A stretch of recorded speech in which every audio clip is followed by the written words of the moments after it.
آیا تر اوسه پورې مو د یوې داسې نجلۍ په اړه اورېدلی دي چې دوه سرونه ولري مګر بدن یې یو وي؟ او د دې نجلۍ په اړه تر ټولو په زړه پورې خبره دا ده چې دا دواړه سرونه خپله جلا جلا دنده سرته رسوي.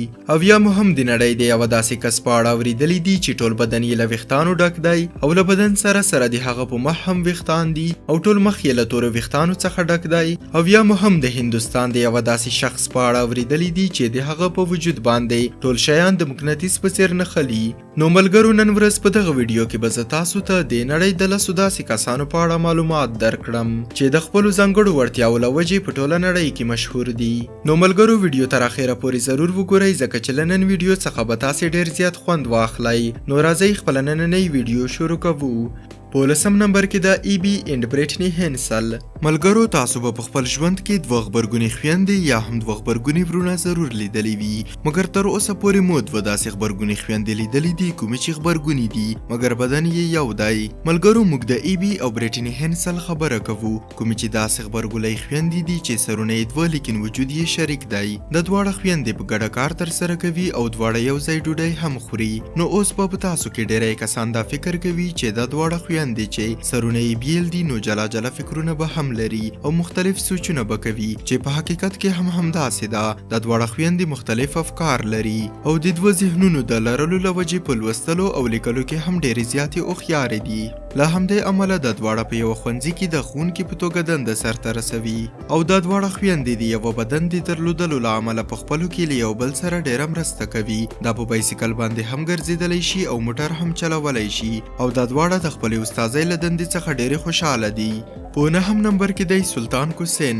ملګرو، تاسو به تر اوسه پورې ډېر لوړ انسانان لیدلی وي، د کوم قد چې به ستاسو له قد څخه ډېر زیات پورته وي، لیکن تاسې تر اوسه پورې د نړۍ تر ټولو لوړ قد لرونکی انسان لیدلی دی. سلطان کوسین د نړۍ تر ټولو جګ شخص دی. د ده قد دومره زیات دی چې په دواړو لاسونو کې د امساو د اخیستو په واسطه باید حرکت وکړي او داسې نه ده چې د ده قد زیات دی نو یوازې یې پښې اوږدې دي. د پښو سره سره یې لاسونه هم د بدن په تناسب اوږده دي او د ده قد له 8 فوټو څخه هم زیات دی. نوموړی د دومره لوړ قد له امله له ډېرو زیاتو ستونزو سره مخامخ کیږي، لکه په لیفټ کې د درېدو په مهال باید خپل سر ښکته ونیسي، همدارنګه دفتر ته د ننوتلو په وخت کې هم باید خپل سر ډېر زیات ټیټ کړي.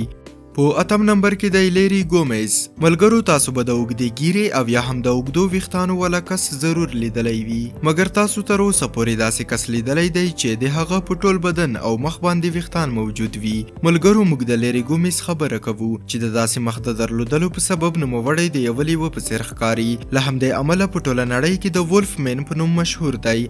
د ده په مخ باندې دغه ویښتان له زیږېدو راهیسې شتون لري، کوم چې د یو ډول ناروغۍ له کبله دي چې د هایپر کوسیس په نوم یادیږي. که چیرته لیري غوښتلی نو دا ویښتان یې له ځانه لیري کولی شول، مګر هغه داسې ونه کړل ځکه چې په ټوله نړۍ کې خلک لیري د همدغه ویښتانو په وجه پیژني او د لیري د داسې څېرې له امله په فلمونو کې هم د ده د اداکارۍ یا ایکټینګ کار پیل شو.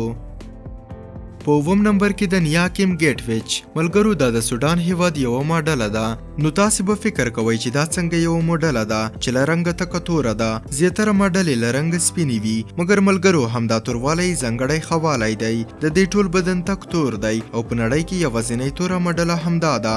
نوموړي ته کوین اف ډارک هم ویل کیږي، که څه هم ځینې خلک داسې نظریه لري چې هغه خلک چې تور رنګ لري په خپل ژوند کې پرمختګ نشي کولی. نو ملګرو، ثبوت یې ستاسې په وړاندې دی. نیاکیم ګیټویچ له دومره توروالي سره بیا هم یوه ماډله ده او د خپل ماډلینګ څخه د میاشتې په لکونو روپۍ ترلاسه کوي. په شپږم نمبر کې دی ارون رایکواډ. ملګرو، تاسو به په فلمونو کې د سپایډرمین، بیټمین او سوپرمین په څیر لوی اتلان او سوپر هیروز حتمن لیدلی وي، لیکن تاسو تر اوسه پورې داسې کس لیدلی دی چې د میګنیټ مین یا هم مقناطیسي سړي په نوم پیژندل کیږي. ملګرو، موږ د هندوستان د میګنیټ مین په اړه خبرې کوو چې اصلي نوم یې ارون رایکواډ دی.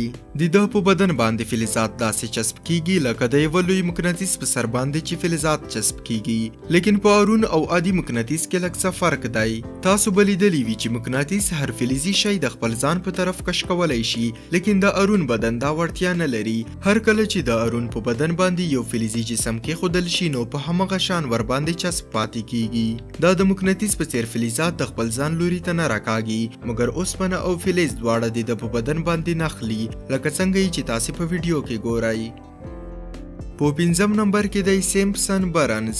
ملګرو کچېرې تاسو د امیتابh بچن په فلم لیدلی وي نو تاسو به د سیمپسن برنز په اړه حتما معلومات لرئ. دغه فلم د په ژوند باندې جوړ شوی دی. ملګرو برنز یوه داسې ناروغي لري د کوم په وجه چې انسانان په ډیره چټکتیا سره بوډا کیږي. برنز ته د خپلې ناروغۍ پته هغه وخت ولګېده کله چې د 22 میاشتو و. په دې ناروغۍ اخته خلک زیاتره له 14 کلونو زیات ژوندي نه پاتې کیږي. لیکن سیمپسن برنز تر 18 کلنۍ پورې ژوند وکړ او همدا څو کاله وړاندې مړ شو. په 4م نمبر کې دی دیپک جانګرا. آیا تاسو تر اوسه پورې په خپل ژوند کې داسې انسان لیدلی دی چې د برېښنا لوڅ تارونه په خپلو لاسونو کې اخیستلی شي؟ دیپک جانګرا یو داسې برقي دی چې د برېښنا لوڅ تارونه په خپلو لاسونو کې نیسي. نوموړی په هندوستان کې د الیکټریک مین په نوم هم پیژندل کیږي. د عمر 21 کاله دی او پر بدن باندې یې تر 11,000 وولټو پورې برېښنا کوم تاثیر نه کوي. د خپل بدن دا حوالی هغه وخت معلوم شو کله چې د خپل کور د بخارۍ لوڅ تارونه په خپلو ګوتو سره وتړل، په داسې حال کې چې د برېښنا جریان هم پکې موجود وو، لیکن بیا هم په دیپک باندې هیڅ ونه شول. په 3م نمبر کې دی پاول کارسن. ملګرو تاسو به اورېدلی وي چې که چیرته یو ډیر ذهني مار انسان وچیچي نو د هغه ټول بدن په نیلي رنګ اوړي، لیکن تاسو تر اوسه پورې داسې انسان لیدلی دی چې لا اول څخه نیلي رنګ پوستکی لري. موږ د پاول کارسن په اړه خبرې کوو کوم چې ټول بدن یې نیلي رنګ لري. د امریکا اوسیدونکی پاول کارسن د سیلور پویزنینګ په نوم د یوې ناروغۍ ښکار دی. له همدې امله یې د وجود ټول رنګ نیلي دی او د همدې نیلي رنګ له امله پاول کارسن په ټوله نړۍ کې مشهور دی. تقریبا 15 کاله پاول کارسن له دې ناروغۍ سره لاس او ګریوان و او په 22 کلنۍ کې د همدې ناروغۍ په شتون کې خپل ژوند له لاسه ورکړ. په 2م نمبر کې دی لکی ډایمنډ ریچ. ملګرو دا کس چې تاسو په ویډیو کې وینئ کوم عام شخص نه دی بلکې په ټوله نړۍ کې په خپل بدن باندې د زیاتو ټاټوګانو درلودونکی کس دی چې نوم یې لکی ډایمنډ ریچ دی او په نیوزیلند کې زیږیدلی دی. د په خپل وجود باندې د ټاټو ویستلو سره دومره زیات شوق وو چې په لومړي سر کې یوازې په ځینو ځایونو باندې ټاټو ویستلی وو، لیکن وروسته یې د خپل بدن په هره برخه باندې د ټاټو ویستل پیل کړل او د ټاټوګانو په پرلهپسې جوړولو سره یې نړیوال ریکارډ هم جوړ کړ کوم چې په ګینیس بوکس اف ورلد ریکارډ کې هم ثبت شو. نوموړي د بدن په ټولو برخو باندې د ټاټو په رسمولو کې له 1000 ساعتونو څخه هم ډیر وخت تیر کړی دی. بالاخره لومړي نمبر ته راځو چې په لومړي نمبر کې دی جای اینډ جایس. ملګرو د ویډیو په پیل کې ما تاسو ته د یوې داسې نجلۍ په باره کې ویلي وو کوم چې 2 سرونه یې درلودل لیکن بدن یې یو وو، خو دلته د جای او جایس په نامه 2 خویندې دي د کومو چې سر یو دی او وجود یې بیل بیل دی. د دې دواړو خویندو سر یو له بل سره تړلی دی لیکن بدن یې جلا جلا دی. د دواړو خویندې داسې پیدا شوي دي چې دماغ یې هم یو له بل سره تړلی دي. که چیرته د دواړو خویندې له یوې بلې څخه جدا کړی شي نو د بچ کېدو چانس یې ډېر لږ دی. اوس وخت په نړۍ کې ډاکټران په دې هڅه کې دي چې د دواړو خویندې یو له بلې څخه بیلې کړي. نو ملګرو د نن ویډیو تر همدې ځایه وه. په راتلونکي په زړه پورې ویډیو کې به سره وینو. تر هغې د خدای په امان.